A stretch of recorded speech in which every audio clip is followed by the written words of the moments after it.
இன்று பிறந்தநாள் காணும் விளையாட்டுத் துறையில் தமிழகத்தை முன்னணி மாநிலமாக மாற்றிய எங்கள் துணை முதல்வருக்கு வாழ்த்துக்கள். இங்கனம் அடிவெளி MS முரளி, ஒன்றிய கழக செயலாளர், குடிமங்கலம் மேற்கு ஒன்றியம்.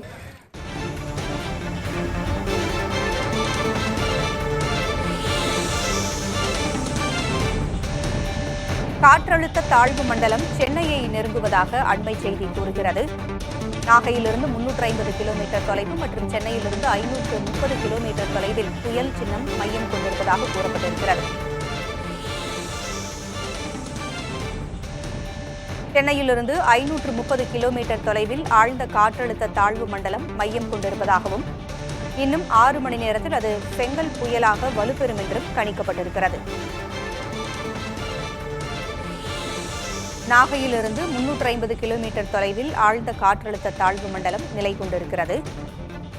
சென்னையை இந்த காற்றழுத்த தாழ்வு மண்டலம் நெருங்கிக் கொண்டிருக்கிறது.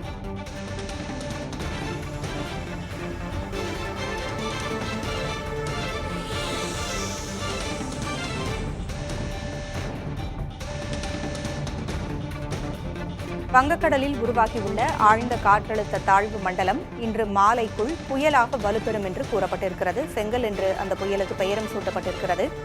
இந்நிலையில் பரங்கிப்பேட்டைக்கும் சென்னைக்கும் இடையே அந்த புயல் கரையை கடக்கும் என்று கணிக்கப்பட்டிருக்கும் சூழலில் தற்பொழுது 6 மணி நேரத்தில் புயலாக வலுவடையும் என்று கூறப்பட்டிருக்கிறது. சென்னையிலிருந்து 530 கிலோமீட்டர் தொலைவில் இந்த ஆழ்ந்த காற்றழுத்த தாழ்வு மண்டலம் மையம் கொண்டிருப்பதாகவும் நாகையிலிருந்து 350 கிலோமீட்டர் தொலைவில் மையம் கொண்டிருப்பதாகவும் கூறப்பட்டிருக்கிறது.